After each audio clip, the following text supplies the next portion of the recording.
guns. The British bring 6 cannons.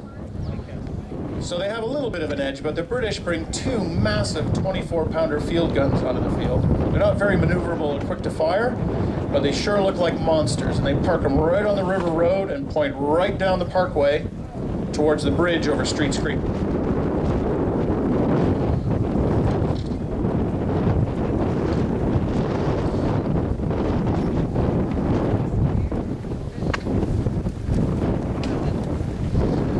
So General Brown orders General Scott to cross the creek and to come into this field where you folks are today. They'll come along the river road and they'll turn down a farmer's lane. And right where the monument is today, again, that's where the farmer's lane was. That's where the little farmhouse and barn were. But you see, Winfield Scott fancied himself a regular U.S. Army man. He'd been in the Army before the war started. His boss, Jacob Brown, had been a school teacher. But unlike other militia generals, Brown proves himself brave and competent and skilled. So Scott sort of begrudgingly says, I might go exercise the brigade, sure. And that's when he comes on to this field. So the men marching in those tight ranks, sweating under all that heavy wool and kit, they can hear the pops of the muskets in the woods. It'd be like popcorn popping. But the disciplined ranks of an army back then fired in volleys, so that a company of men firing sounded like cannons going off.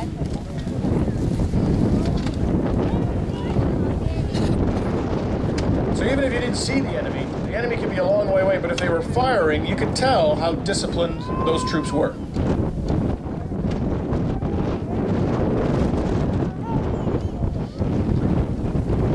It sounded like little field guns going off, you knew you might be in trouble.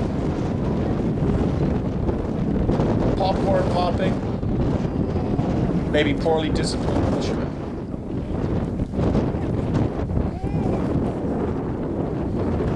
And the story goes that General Ryle is tricked by the gray jackets that the U.S. Army is wearing, and that tradition does live on.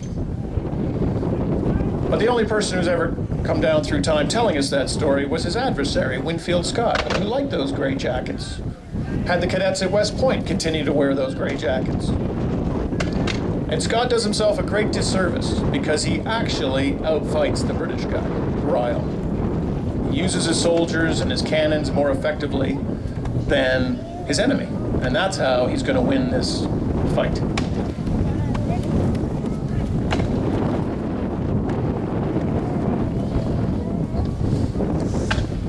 But General Ryle and General Scott are going to survive this day. Ryle's going to be wounded and captured at Lundy's Lane a couple of weeks later in a fight that's even worse than the fight that takes place here in Chippawa.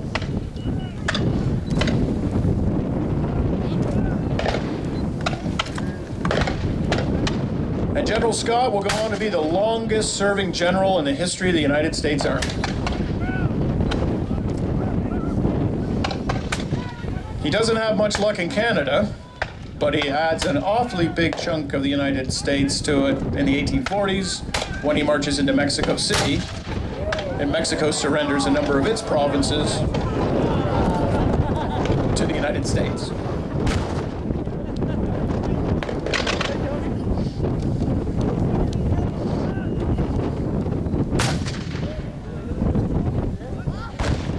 Scott's also the commander of the entire United States Army at the start of the U.S. Civil War. He's quite an old man at that point. And watching his boys, his lads, go Union or Confederate kind of broke the old fella's soul. But he gives President Lincoln 2 pieces of advice before he retires. He tells President Lincoln that as a Virginian, he knows you just can't march into Richmond. You're going to have to surround the South, suffocate it like an anaconda. And he also told him you need 1 man to command the northern armies. He's the best general we have, and his name is Robert E. Lee. So, Scott knew his business on this battlefield in 1814, and in 1861 he knew what he was talking about as well. So an artillery duel has started right along the length of the river road that some of you might travel on every day. But 200 years ago, that was not a lovely parkway you'd want to travel on. Cannonballs would be streaking down the river road in both directions.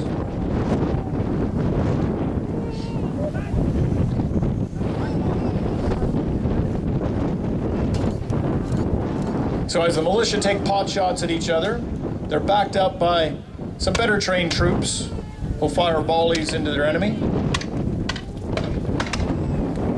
The native warriors on both sides are excellent marksmen, but they're generally equipped for what back then they called ambuscade, or ambush warfare.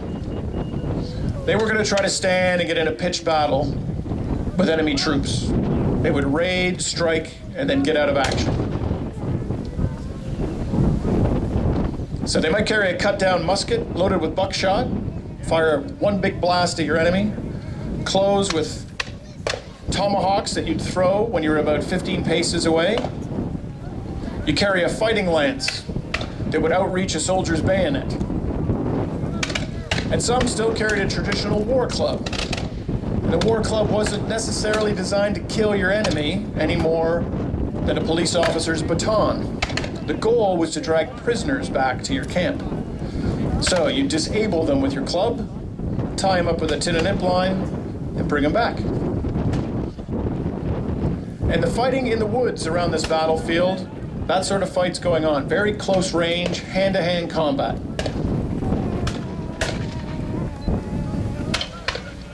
But in the field where the artillery's firing, there's going to be an infantry battle that Napoleon would have recognized. Lines of troops firing as fast as humanly possible to try to shoot down the enemy before they pump out more lead at you.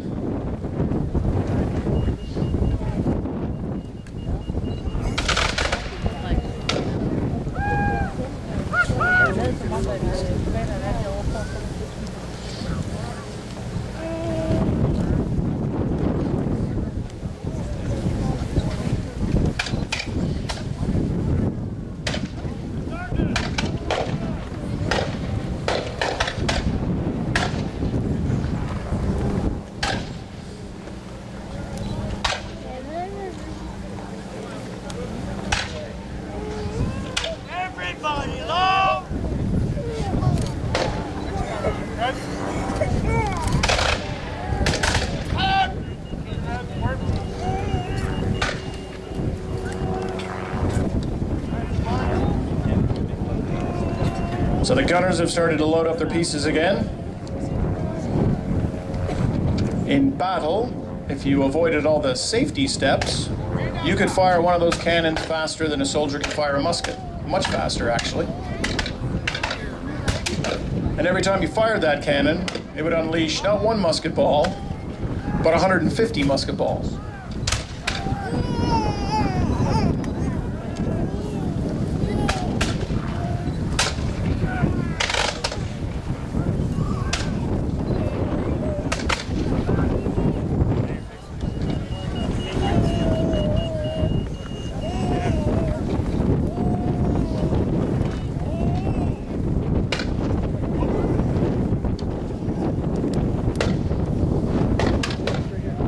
So General Porter's men have succeeded. They've pushed the Canadians, some British light infantry, and native warriors away from their camp. In fact, they push all the way through the woods until they get to the village of Chippawa. When they emerge from the woods, well, they're in a bit of trouble because there's 1,500 British soldiers staring at them. So they decide the woods aren't a bad idea, and they go back into those woods.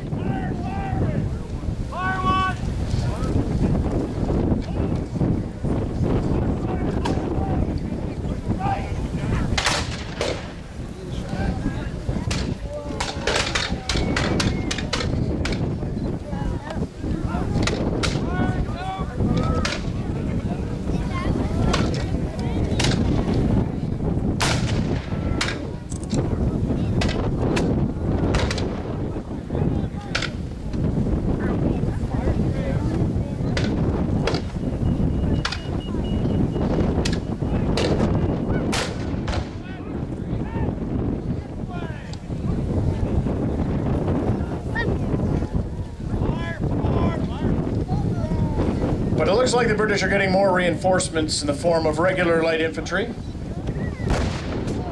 The province in Canada was expected to raise a full-time fighting regiment, and in Upper Canada they raised the green-jacketed Glengarry Light Infantry.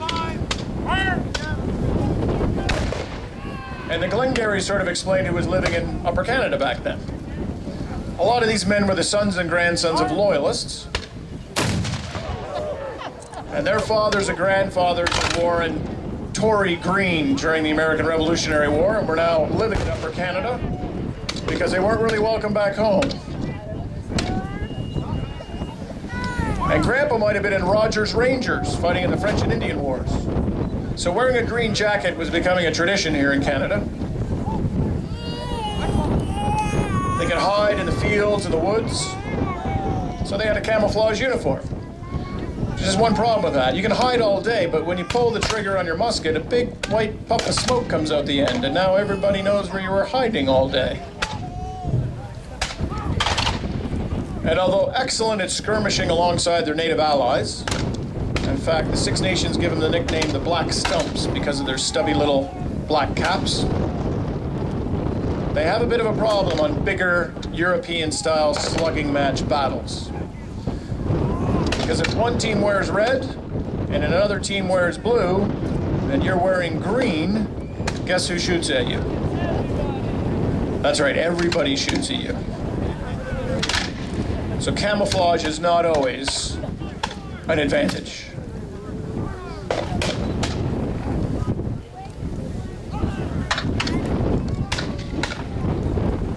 So General Porter's militiamen from Pennsylvania and New York and his Seneca and Tuscarora warriors, they're going to have to withdraw. There's just too many red coats and green jackets facing them now.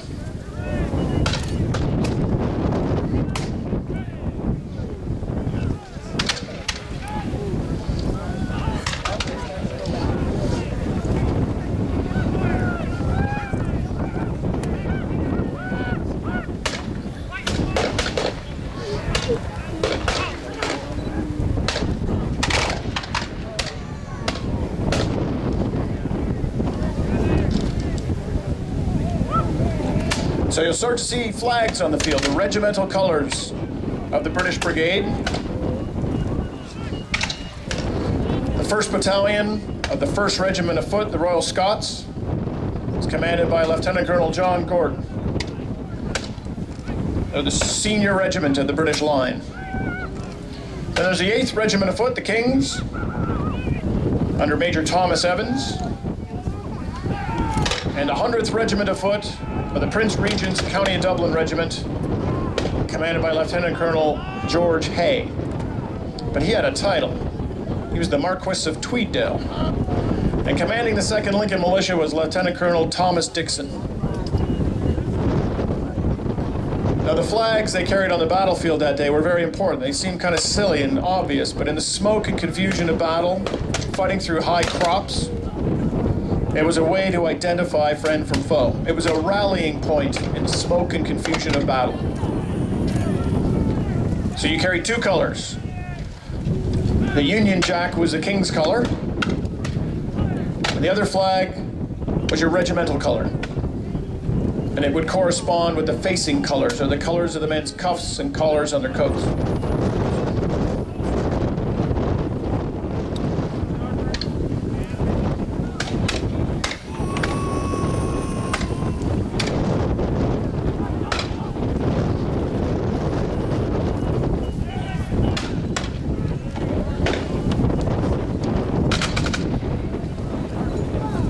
And of course, the Union Jack represented St. George's Cross, the St. Andrew's Cross, and the St. Patrick's Cross. Now, you won't see the stars and stripes on the field as the U.S. Army heads out onto the battlefield. The stars and stripes were flown off of ships and off of forts, but in battle they carried a pale blue color and a golden colored flag, and those were their 2 regimental standards in the United States Infantry.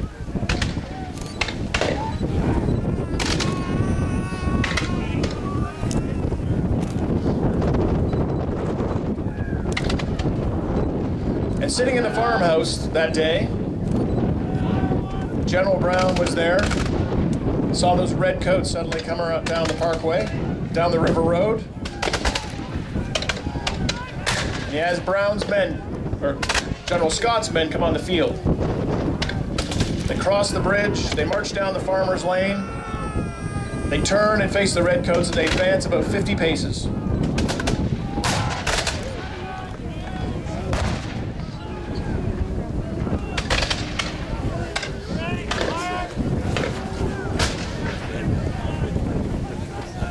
Now, it's at that point the British must have realized that the way the Americans were maneuvering under artillery fire looked a lot more disciplined than they were used to seeing in the American ranks.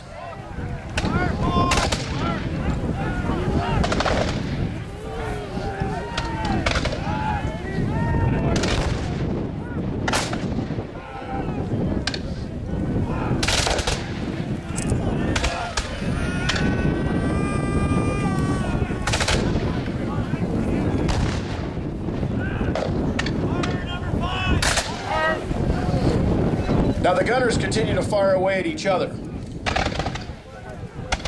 And you'll start to hear the disciplined volleys coming from both ranks. You fire by platoon, so this way always one group of soldiers had their musket loaded.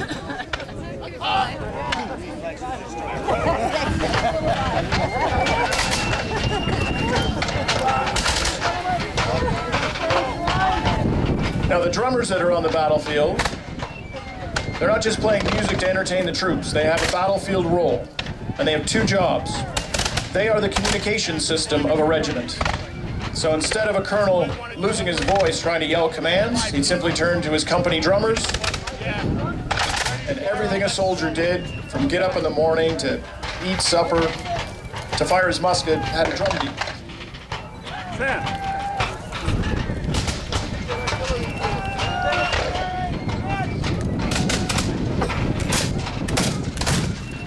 Now, a drummer also got a nicer uniform. He got paid as much as a corporal. And probably the best part, he got to stand behind the firing line, which has its benefits. But because they were behind the firing line, their job was also to pull out the wounded and the dead from the battle line. Gunsmoke. Not so much to do first aid, but to make sure there was no gaps in the battle line.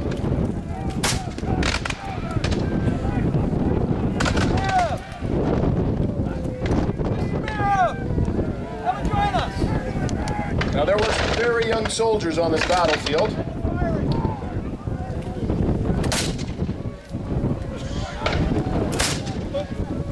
One of them went on to write an account of his experiences. That was drummer Jarvis Hanks. He was in the 11th U.S. Infantry, and he was 14 years old at the Battle of Chippawa.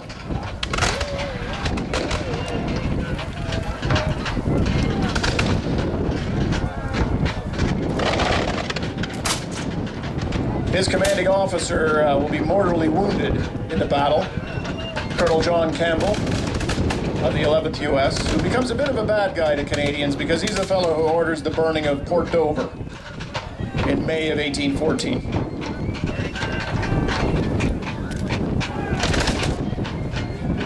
But one of the heroes of the day, who also go on to have a long military career, is Major Thomas Jessup of the 25th U.S. Infantry. His men will do an important job in clearing out the British from the tree line, the Canadians that are in the woods, and he'll turn the flank of the British brigade.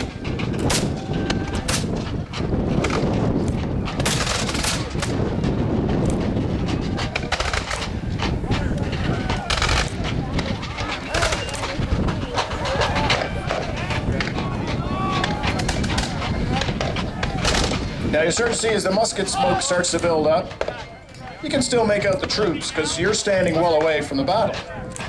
But I can assure you the guys in the field see nothing but gray smoke after their muskets go off.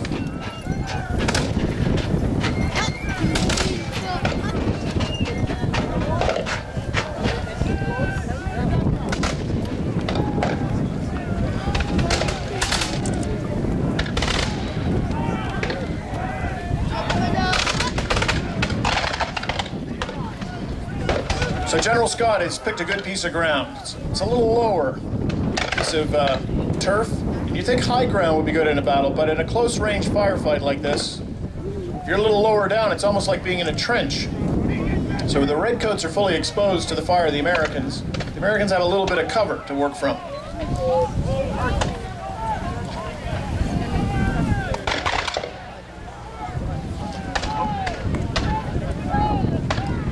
So you're firing in volleys, which has an effect on your enemy. The noise, the crash of the volleys. There's a practical side to it as well. So I mentioned smoke's coming out the front of the gun, but flame and smoke is also coming out the back of the gun. So if the guy next to you is loading a cartridge by tearing it off with his teeth, well, if you fire, you might set the cartridge off that's in his mouth. He's not going to be very happy with you. So you stood in ranks, because standing was the fastest way to fire.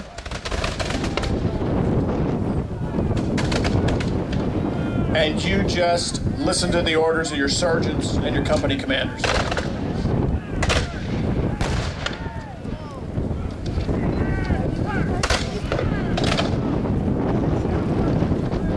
Now we're going to remind you folks, the guns are going to go off again.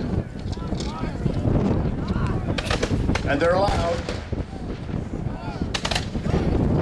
But I'll also remind you that this free event has been put on by these nice volunteers. But you're going to see some nice folks walking through the crowd with chip in for Chippewa buckets. And we'll ask you to put a loonie or a toonie or a buck or two in the buckets as they go through your ranks.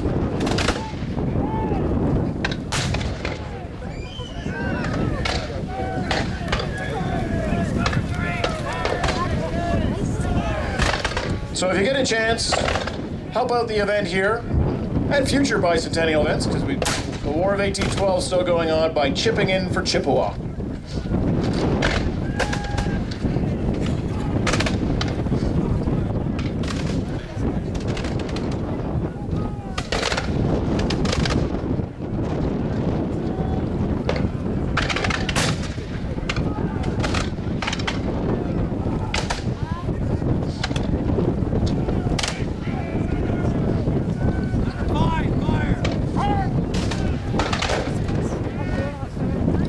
Big gun on the British line's about to go off. One of those big 24-pounder guns.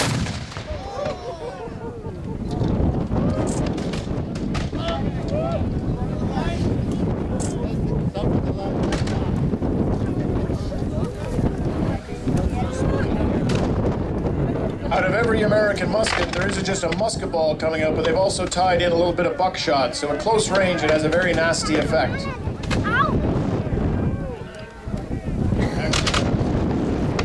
But it's around this point in the battle where General Scott proves himself as a commander. He'd been an artillery officer before the war and during the beginning of the war. And he realized that as the Redcoats advanced, they had screened their own cannons. But the Royal Artillery were so obsessed with firing away at the U.S. artillery, they hadn't realized that they weren't really doing their job to protect the British line. This is where Scott orders his gunners to no longer fire at the British artillery, but to turn their guns and rake the front of the red-coated line.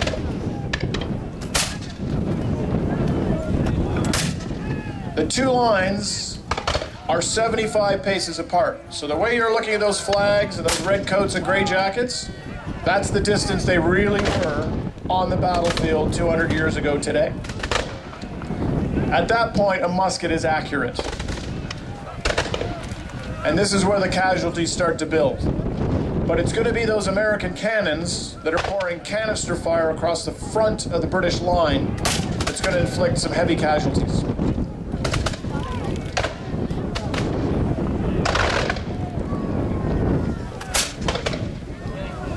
Now, of course, you're on one side of some caution tape. To get the effect of what it's like out there, you can always talk to the reenactors after the battle. They're always recruiting. But just beware any recruiting sergeants who are offering free beer.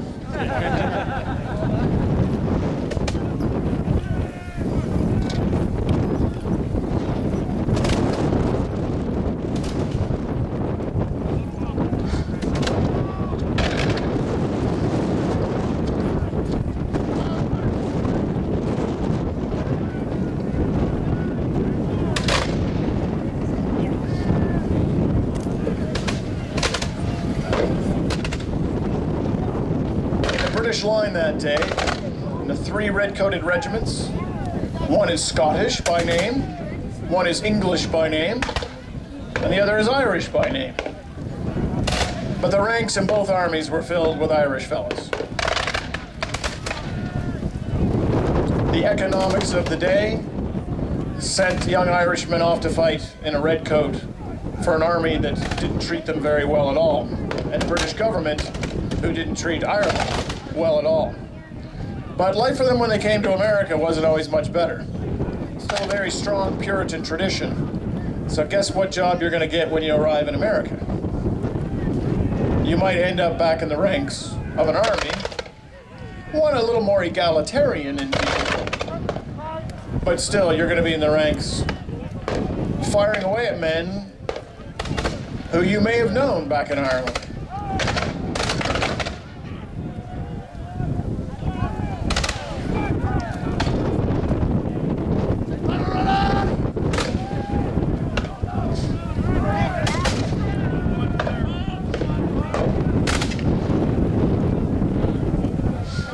So the British commander realized he's bitten off more than he can chew.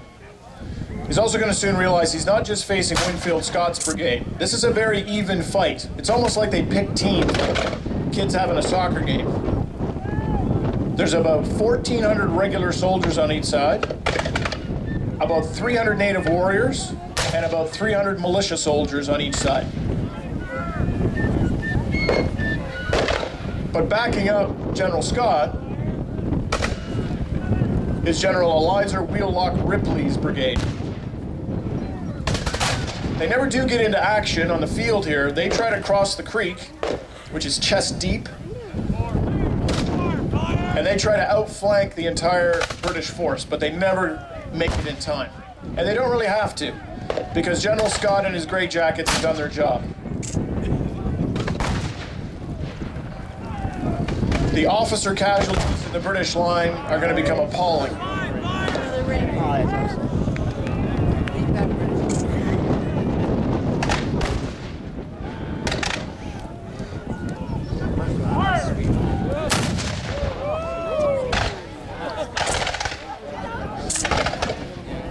25th U.S. is now looped around onto the British right flank. There's guns raking the front to the British brigade.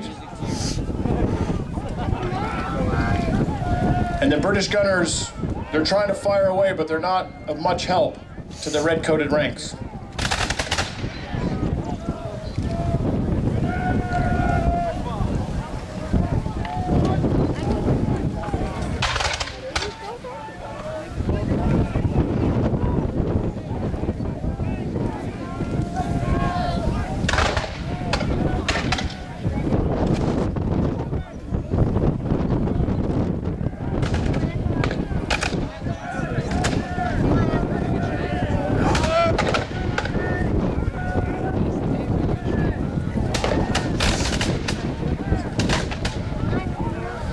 Now, General Royal is still a professional British soldier, and he has excellent men in his ranks.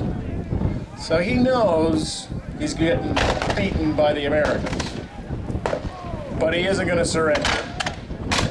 He will slowly contest every yard, every pace through that farmer's field.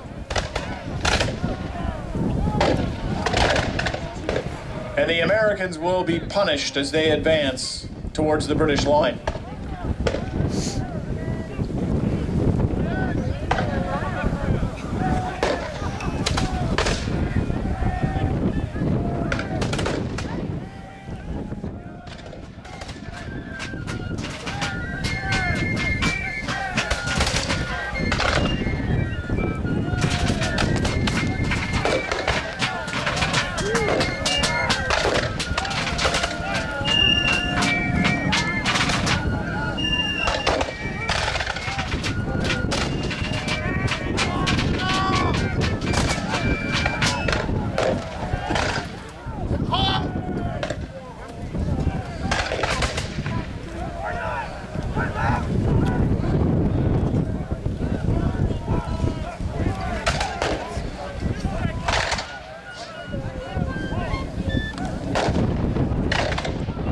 the fight on that field that day was the first fight in 1814. On July 25th, 1814,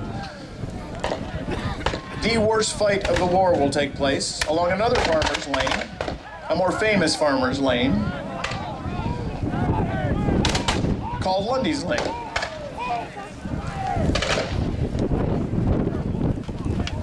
Now on Friday, July 25th, 2014, you could commemorate that battle. There is going to be caution tape, and you're invited to join in. You can sign up at battleoflundyslane.ca. You get a blue t-shirt or red t-shirt, and everybody's going to converge on Drummond Hill right around the time that vicious battle got underway on the night of July 25th.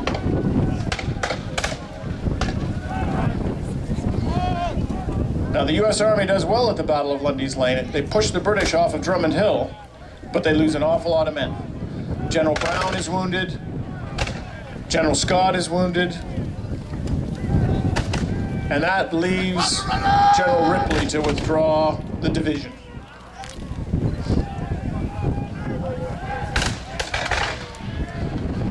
Now, as every reenactor here this weekend knows, the ground you're standing on is like concrete. It's Willoughby clay. Many American soldiers after the Battle of Chippawa wrote about how hard it was to bury the dead soldiers on the field. There's over 200 men who were killed in action. Most fell in the ranks they were standing in during the battle. And the Americans do their best. And these are all young American farm kids. They know what hard work is, but they find this clay to be like rock. After the Battle of Lundy's Lane, the U.S. Army withdraws past this battlefield on their way back to Fort Erie. And as they withdraw, a number of them note that all the dead from the Battle of Chippawa are simply laid out in the field, that their attempts to bury them had failed, and the heavy rains of July had uncovered all their graves. But this is still sacred ground to Canadians and Americans, and to the Six Nations who had warriors fight and die here.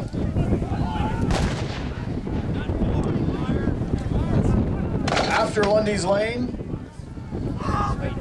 British Commander General Drummond would try to push the Americans right off the Niagara Peninsula at Fort Erie. But at Fort Erie, the U.S. Army had dug in, and dug in very well. They had some excellent young engineers. They went to this brand new military academy that had only been open for a few years, had only graduated a few dozen men, but all of them performed brilliantly in the War of 1812. In fact, the lesson of the War of 1812 for the United States government is that if you wanted to turn a guy into a general, he better have graduated from West Point, because they seem to be the only guys who know what they're doing. So the Americans expanded Fort Erie, made it much bigger, and every attempt by the British and Canadian troops to take it back fails miserably. And that will be reenacted by the people you see on the field today on August 9th at the Siege of Fort Erie. It's probably the only historic site in North America that blows itself up every single year.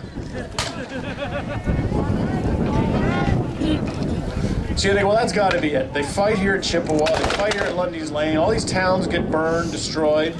The village of St. David's is destroyed because the locals there ambushed some American patrols. That's got to be it. A whole fresh American division arrives. They cross the Niagara River and they come right back here to Chippawa. But this time, the British are a little smarter, a little warier of their now skilled American friends, and they stay at Fort Chippawa.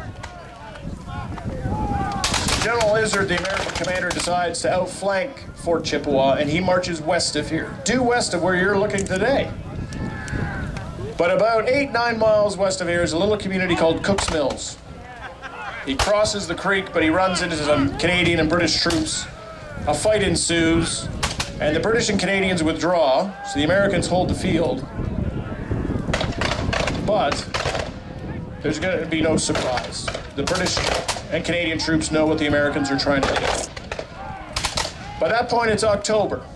And in fact, the good people of Welland, Ontario are going to commemorate the Battle of Cook's Mills this October 18th and 19th. And if you've never been to Cook's Mills, it's a beautiful little community.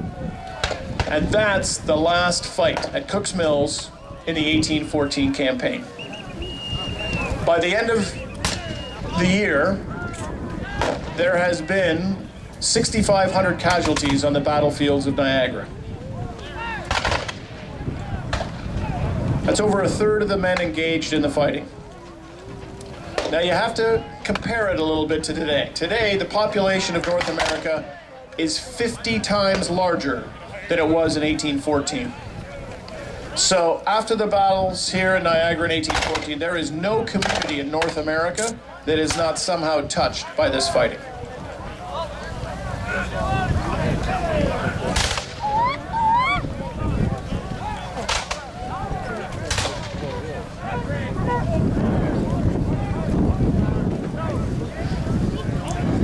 So the Americans hold the field, but we're going to ask you folks to stay where you are because we've had a bit of fun today and we fired off some gunpowder.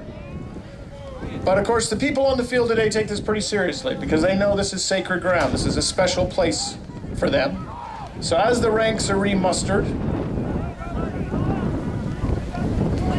they'll ask you to stay in place because the excellent young musicians you heard earlier are going to come back out to play a lament to honor those 200 souls lost here at Chippawa.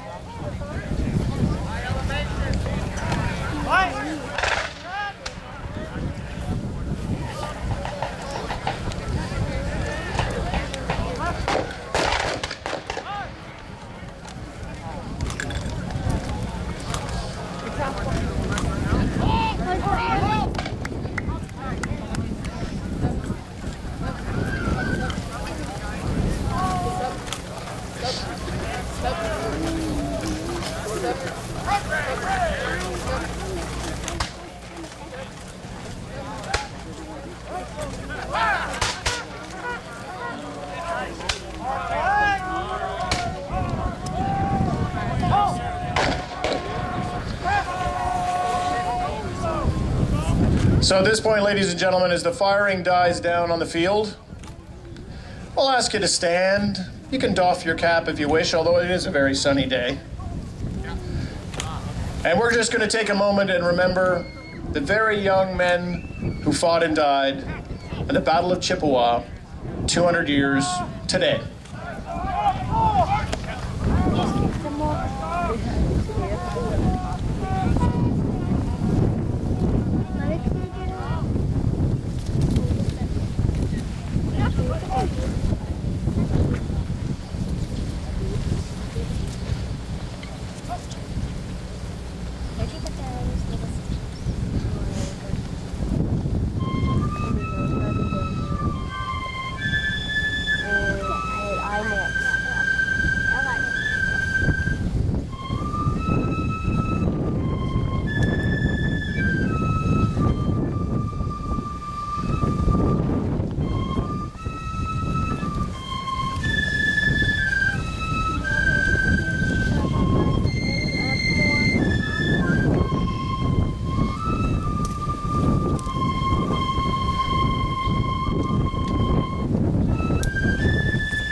Ladies and gentlemen, can we have a roaring round of applause for these volunteers who traveled from all over the world to be here.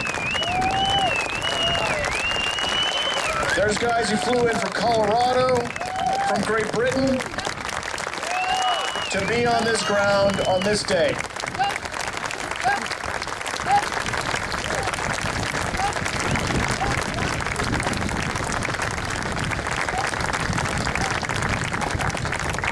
So ladies and gentlemen, we invite you to stick around and hang out The reenactors obviously are going to come in and have a nice, cool drink and relax a little bit and get out of those wool uniforms. But you're welcome to stick around, and if you have any questions at all, please fire away at our volunteers. Fantastic folks, very knowledgeable, love to tell you about their equipment, the soldiers they're portraying. We'd also ask you, if you get a chance, to chip in for Chippawa. Put a buck or two, maybe a loony or toonie, in the bucket as you come in and out of the camp today. And our weekend isn't over yet. At 5 p.m., for decades, the community of Chippawa and veterans from both sides of the Niagara River have commemorated this day, and they always do it at the same time and always on July 5th. So today we invite you to come back to the stage at 5 p.m. where we do our traditional commemorative service to mark the Battle of Chippawa. Now tomorrow at noon the shuttles will start running again, and at 2 o'clock in this field the reenactors are going to recreate the Battle of Lundy's Lane on this ground where you are today. But that doesn't mean you shouldn't visit Drummond Hill on July 25th, Friday, July 25th this year, for their commemoration of the Battle of Lundy's Lane. Ladies and gentlemen, thank you very much. Enjoy the rest of your day. Please stick around for the service at 5 p.m. Thank you very much. Merci beaucoup.